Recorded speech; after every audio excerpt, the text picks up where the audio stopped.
This is my review of the Zoom H2n microphone. There are complaints about the acoustic coupling of the microphones with the case, and I'm recording the audio on this review from the Zoom as you watch, so you can tell whether or not the microphones are acoustically isolated. They aren't, but it may be that you can handle it without causing too much problem. Overall, I like the microphone very much. It has a number of settings, and I'm using the one now called MS, which is middle side. So I have one microphone that is the most sensitive, that records directly from the middle of the back of the case, and then two other microphones that record from side to side, so that you get some ambient sound and you get some stereo-ness out of it. From the front of the case, you get what are called the XY microphones, which do stereo only, one facing this way, the other facing the other, and that's recommended for interviews, so you have one person over here, one person over here, and if you've got it set up right, when this person talks, his voice comes from that side of the loudspeaker. I probably would get it backwards. You can also mix both sides and get ambient sound from all around the microphone. I like that a lot. If you set it so that it's two-channel, both sides of the microphone are mixed down to two channels, or you can set it to four-channel and get sort of surround sound. The files are saved in two video streams, one from the MS and one from the XY, and then I open those files simultaneously in Audacity, and I mix it as a .ac3 file with four channels, not 5.1 surround sound, but one channel is right front, left front, right surround, left surround, so I have sound that comes from in front of me and behind as I listen to it on a 5.1 surround sound system that we have in our house. To change those microphone settings, there's a little dial here at the top of the microphone. Amazon reviews don't like it because you need to use your fingernail to make the dial go around. It's embedded in the top, and it's not easy to make it switch from one setting to another, but it's not that hard, so I'm not that unhappy with it. There's a dial here that sets the microphone gain from 0 to 10, doesn't go to 11. The playback position is here, so you push up for fast forward, down for reverse, and push in to play. And a menu button is here that takes you to the home menu. When you go to the menu, you then use the play button up and down to move from menu item to menu item, and then press in to select. Not that difficult. The on-off switch is here. There is a tripod mount and the door for the SD card at the bottom, and on the right is your headphone remote and a line in for your microphone.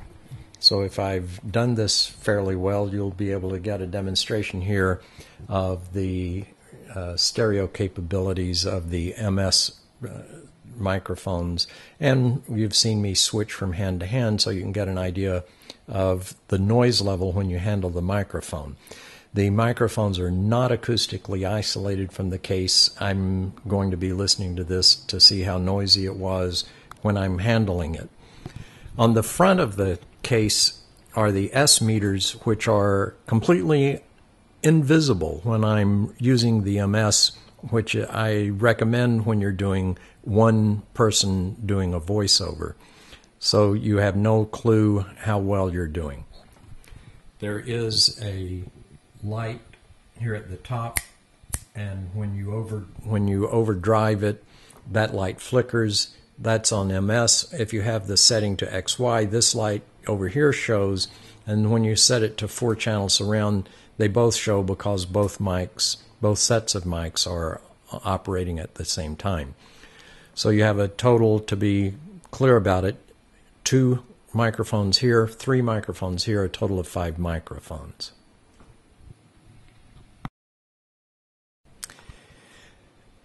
I ordered this with the accessory case, and I'm not all that clear on which items came with which. My fairly clear recollection is that the microphone comes with a 2 gig SD card and 2 AA batteries. I believe that it also came with this case which holds the microphone, but nothing else. The optional accessories are the wind muff that's foam, a tripod that you can use for something, the remote control, which means you can set the microphone up on a tripod somewhere and then control it remotely and unobtrusively when your hand is out of sight, and this little device here, which is a pseudo microphone. If you screw this into the tripod socket, you can then put this into the standard clamp for your mic stands and use your regular mic stands to hold the H2n.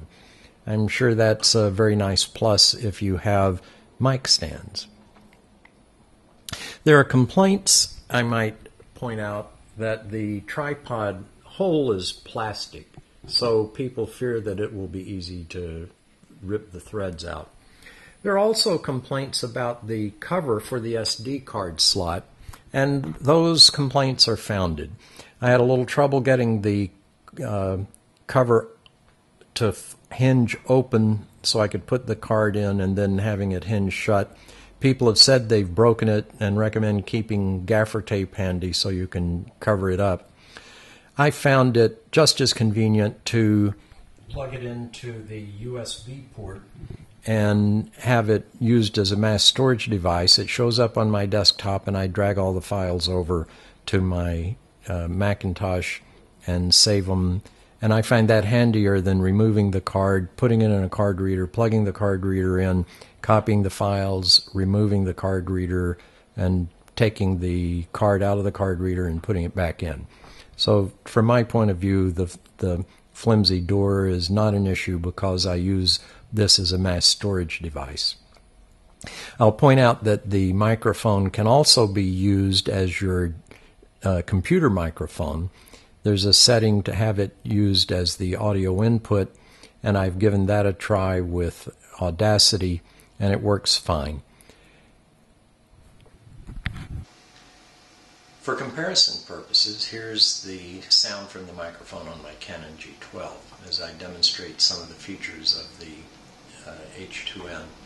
The on-off switch is a slide here. When you hold it down, the light comes on top, and it takes about 3 seconds for it to boot up and be ready to record. The record button is here at the base. You press that on, and you get the red light here along with the red light from the top for the microphone setting. If you have it set to XY, you can use it and actually see the S meter, but that's invisible when I'm using the MS version as I am now. All in all, I consider this microphone a keeper.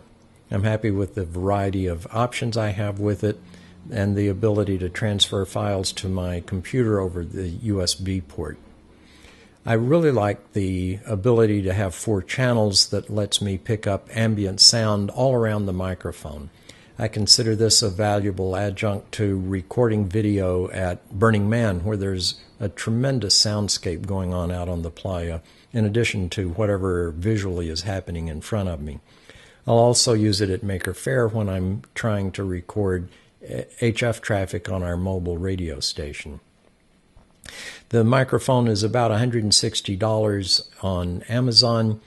The accessory pack was $33, $35, which was cheaper than the combination price they offered, so I ordered them separately. The Zoom seems to me to have excellent sound, and I'm going to be using it as my external audio recorder from now on.